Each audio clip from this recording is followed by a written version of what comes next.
Mr.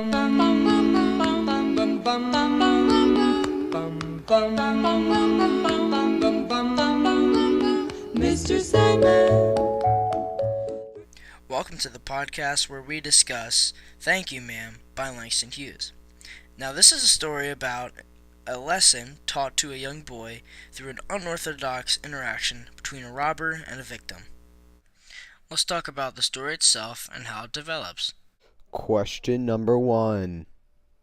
How does the plot develop in the short story, Thank You Ma'am? So basically we start the story off with this little kid just a kid that's trying to rob this lady because he's got no money or family or anything. So when he actually goes to rob this lady and grab her purse, the string breaks and this kid falls to the ground, and the lady, in her words, says something like, "I kicked him in his blue jean sitter," or whatever, something like that. But she basically kicked his butt, and then she picked him up, and then they had a long walk to exchange words, some not so kind, but and then returned to the house, and that's where everything went down, and he learned his lesson about not doing wrong towards others. Question number 2. What is unique about Langston Hughes' style of writing? Writing. That's a great question, and I appreciate the perfect display of that question. However, Langston Hughes, I think, in a lot of his stories, including Thank You Ma'am, likes to write in the accent of which the story takes place in.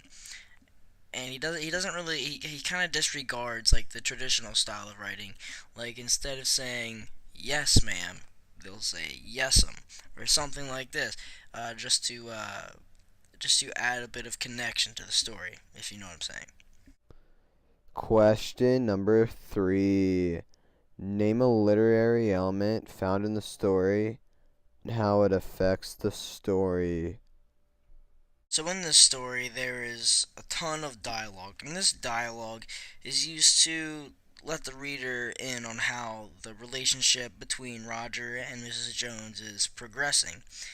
And just like a little thing I noticed, there was actually, but there was an allusion to like blue suede shoes. I'm pretty sure that's like an Elvis song or something like that. So I don't know what kind of meaning that has, but I'm guessing it just adds an extra sense of connection to the story. Question number 4. Why does the author include the word icebox in his story? So basically, I believe that you wouldn't need to mention icebox if you weren't using it just to refer to the time period, because if they didn't have freezers, then they would just have an icebox instead. And I also think, come to think of it, that's why they included the blue suede shoes reference, to refer to the older type of shoe and the Elvis Presley song. So that could have been around that time period as well. I appreciate your attention to this podcast, and I wish you a great day. Question. Credits go to Gavin Miller. He was great at asking these questions, YouTube countdown style. And now we're donezo. Like roses and clover. Then tell him that his lonesome nights are over. Gravy make a splash like Pippin. It's nothing. Splash. Everybody call me Big Pimpin'. No, I ain't bluffing. I'm with your mom in the kitchen, making blueberry muffins. Must be Thanksgiving, cause he'll rip all the stuffing. Mr. Clean, gravy while you flow so mean. Mr. Clean, pull up with my hoe.